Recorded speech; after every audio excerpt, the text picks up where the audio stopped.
Le vice-président américain a rencontré aujourd'hui le pape Léon XIV au Vatican, marquant leur première rencontre officielle depuis l'élection historique de Léon en tant que premier pontife américain. Cette visite revêt une importance significative, non seulement en raison du parcours unique du pape Léon, mais aussi à cause de ses critiques bien documentées à l'égard de l'ancien président Donald Trump, un fait qui ajoute une complexité à cette rencontre diplomatique. Le pape Léon, anciennement connu sous le nom de cardinal Matthew Carter, est originaire de Chicago et a été élu plus tôt cette année en tant que 267e pontife de l'Église catholique romaine.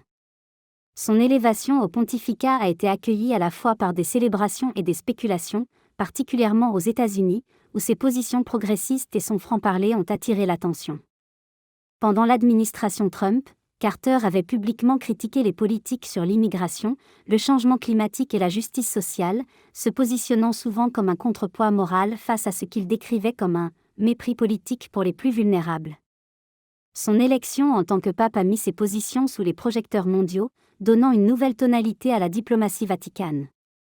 La rencontre d'aujourd'hui avec le vice-président s'est déroulée à huis clos, mais le Vatican a publié une brève déclaration décrivant la conversation comme « franche, respectueuse et axée sur des préoccupations mondiales communes ». Des sources proches de la délégation américaine indiquent que les sujets abordés incluaient l'aide humanitaire, le désarmement nucléaire, l'action climatique et les stratégies pour restaurer la stabilité internationale. Malgré les tensions politiques passées, les deux dirigeants ont mis l'accent sur l'unité et la coopération. Le vice-président a salué le leadership moral du pape et a déclaré, je cite, « Nous ne sommes pas d'accord sur tous les sujets, mais nous sommes unis par une responsabilité commune de protéger la dignité humaine et de défendre la paix. » Les deux hommes auraient également discuté de la situation en Ukraine, de la crise humanitaire en cours à Gaza et du rôle des communautés religieuses dans la réduction des clivages politiques.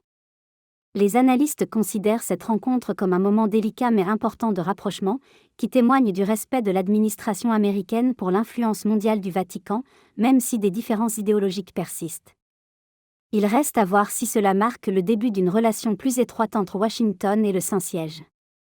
Mais une chose est claire, la voix du pape Léon sera à suivre, non seulement depuis la chaire, mais aussi au cœur des affaires mondiales.